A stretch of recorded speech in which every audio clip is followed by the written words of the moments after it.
lesson you gave us. Keep my mouth shut and listen. All right, all right. Tonight is numbers night, y'all. This thing up. Let me see if I can find a Numbers night, baby. Very, very critical situation in the real estate business is that Yeah, this is real estate. yeah, one of the top 3 priorities we got for this real estate business is knowing the numbers.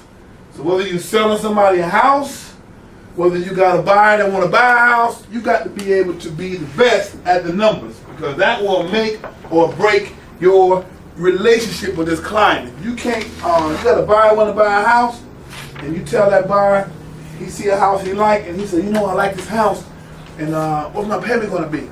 You got to be able to take a napkin out in the back of a 7-Eleven parking lot and break all the numbers down and show them how they can afford it.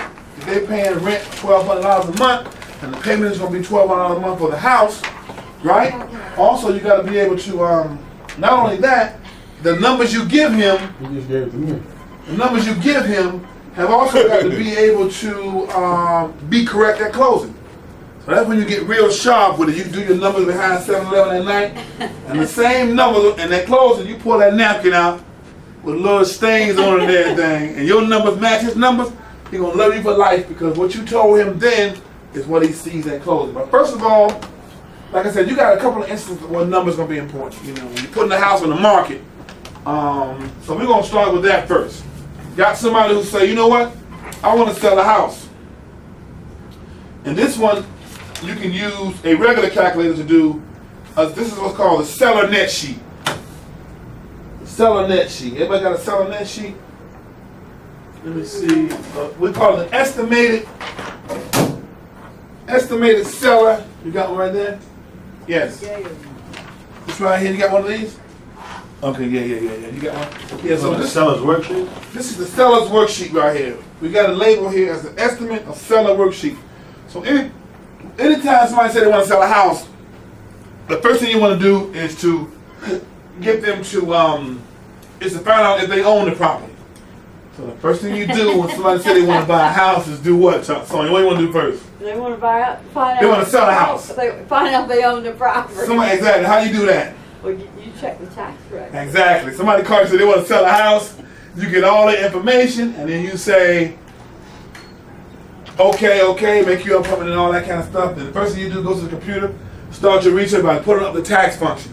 If the name they gave you don't match the name on the tax record, you need to be calling them back, saying, just want to verify that the name on the tax record don't match the name you gave me. And they're like, oh, that's my maiden name, or that's my husband's on there, but I'm still on there, or whatever like that. So as long as they can verify and prove that they are the seller, then you're good to go. So a lot of times sellers, yes sir. Okay, I'm in a transaction like that right now. Okay. Okay, if it's recorded, the deed is recorded. That name that you just spoke of, if Joe Jones ain't on that deed, he say he got another name, then suppose he's on the loan but not on the deed. Right. He can borrow money against the house, but because he's on the loan. Okay. Long as he, why he would not be on the deed, usually the only person that's not on the deed, usually in most cases, is the spouse. You know, like let's say they qualify, husband and wife been married for years, and the husband, they only using his income. Then he'll be on the loan, and she'll be on the deed. Sometimes they won't let you put her on the deed right away also. Now, military folks were the main ones back then. Where they would a military guy buy a house, and then the wife go on the deed immediately then. But they said the wife gets all of the, she's not on the mortgage, but she is on the deed. So the name, I used to tell the wives that closing now, see, he is on the loan, so you get all of the rights, but none of the responsibility. You know what I mean? So the wives love that, to not be on the loan, but they on the deed. So you know, he qualified, his financing, his credit is the one that's up for that. So, but nowadays most folks buying houses. So if somebody is on the mortgage and not on the deed, then they need to get on the deed, because you can't sell it if you ain't on the deed, unless you can explain that somehow, so to where, you know, my wife passed or whatever, and you know, whatever. But you gotta get on the deed if you're gonna sell it. All right, you gotta be able to prove that somehow. That, you know, or either the wife dead, which is well, yeah, he's on the deed because we got married late or whatever like that. But you know, he paying the bills and yada yada yada, and I'm gonna sign. As long as the person on the deed signing on with you, you're good to go. So if somebody want to sell a house, you want to make sure that they are the individual that is on the courthouse record. So first thing you want to do when somebody wants to sell a house is you do these numbers at the property, basically. You know what I mean? But you can do a quick rundown on the seller at any time. So if a seller calls you and says, hey, I want to sell a house, first thing you want to ask the seller after you go through all your pre-qualifying questions and get you a property set up and everything is, how much do you owe on the house? Once you find out what their mortgage balance is, then you can do a basic estimate of all the numbers that you need, right? And it's always good to have those numbers before you go to the property. So the first thing is, as the seller is to verify who is on the deed. That's the first thing, right? Second thing is, how much do you owe on the property? All right, find that mortgage balance. Now let's take our sheets and we're going to start off by filling out the top part of the sheet. I'm going to show you, we're going to actually fill one out tonight. So the address is going to be this building. The name of the seller is Independence Realty.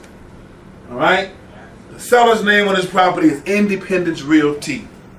The property address is 3800 Virginia Beach Boulevard, Virginia Beach, Virginia 23452. Make sure when you do these sheets, whether it's a buyer pre-qual sheet or a seller net sheet, don't leave anything blank.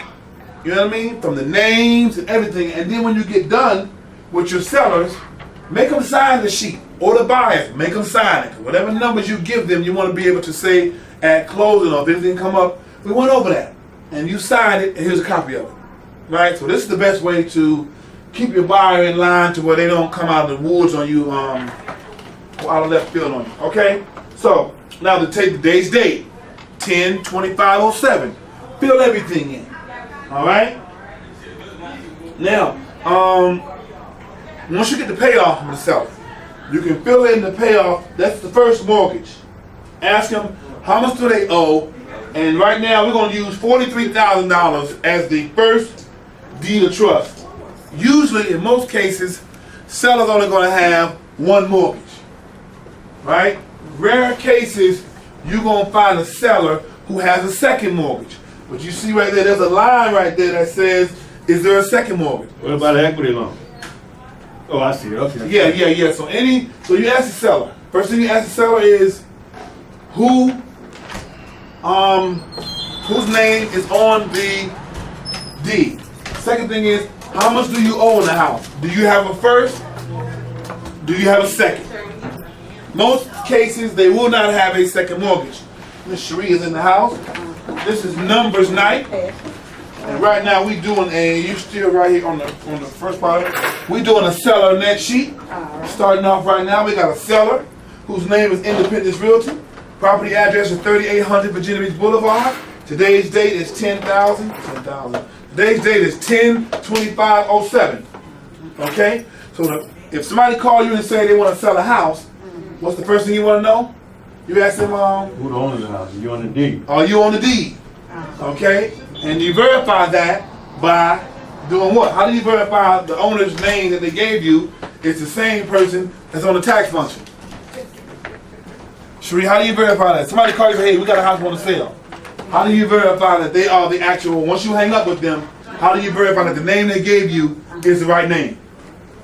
Put an address on the ring. Put up the tax function on it. Alright? Once you get the tax function, if the name they gave you is not the same name on the tax function, you might have a small problem. Give them a call back. Hey, you know what? You said your name is Mr. Johnson, right? Well, the owners of the property at this address is the Williams. Oh, that's my maiden name or whatever, you know what I mean? Whatever, they got to be able to verify that. Right. But they said, well, it ain't really our house, we renting. And you know, well, you can't sell the house. Oh, you renting, huh? All right, then we got the wrong sheet for you. Let me get my buyer pre-qual sheet out for you. See what your credit is like. You know what I'm saying? I don't, you know. So you gotta, you know. So this is all a part of the investigation. When you get a buyer or a seller and you pre-qualify them, take your time. You know what I mean? When you call and you all excited and everything, you know, when it's somebody want to get pre-qualified or sell a house, now it's time to slow down and get serious. Take off that little funny comedian hat that you did to get them to want to talk to you, and now put on a serious hat and start asking some serious questions. Right? So right now we're working on the seller net sheet. We got somebody that want to sell a house. Property address is 3800 Virginia Beach Boulevard. the seller is Independence Realty.